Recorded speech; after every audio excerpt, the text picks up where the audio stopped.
Gilbert Arenas calls out Skip Bayless for pretending to hate LeBron James. One of the most well-known detractors of LeBron James throughout his career has been Skip Bayless. The famed sports analyst took a lane early on in LBJ's career to criticize him rather than praise him along with the rest of major sports media. It's one of Skip's most recognized traits. He hated on James for no other reason than he could attract attention while doing so. Gilbert Arenas has not forgotten about Skip's pettiness.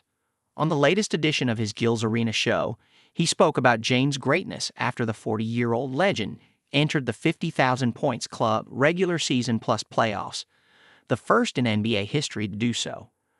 This forced Arenas to bring up a point about how NBA journalists, specifically Skip, have attempted to smear LBJ's rise as an all-time great.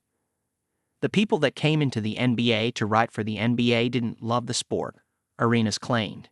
He said these analysts saw it more as a job than a passion, but did credit the select few who had a genuine passion for basketball.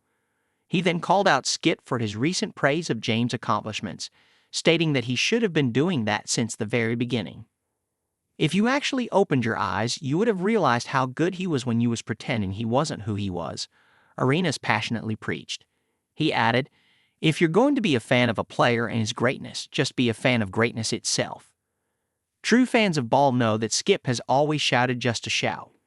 The problem is so many fans dislike James so much they refuse to acknowledge his accomplishments, and Skip's near-farcical tirades seem like gospel to them.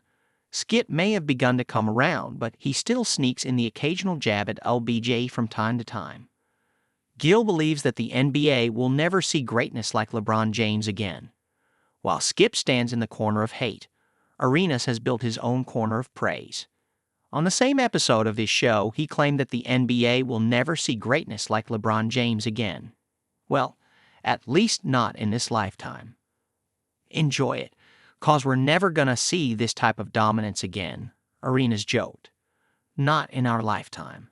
Whoever it is, they ain't in the NBA yet.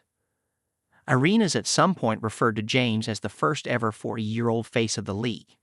However, James himself didn't ask for the responsibility. The Lakers star told the media after a recent game that there's a weird energy by those who cover the NBA, and how their nonstop negativity has cast a dark cloud over the league. Why do you want to be the face of the league when all the people that cover our game and talk about our game on a day-to-day basis asterisk on everybody? Asked LeBron James. The face of the league conversation has been ongoing for several weeks, especially since young players like Anthony Edwards stated they themselves didn't want the label. The number of beat writers, podcasters, or TV analysts who get views doesn't usually come from having an overly positive outlook. Novice NBA players like Kendrick Perkins are spoken about daily because Perk knows how to work the system. Same for Skip. Their shifting narratives is partly the reason the NBA is so criticized by the casual fans. Hopefully, the trend ends after LBJ retires because the four-time NBA champion cannot seem to ever get the target off his back.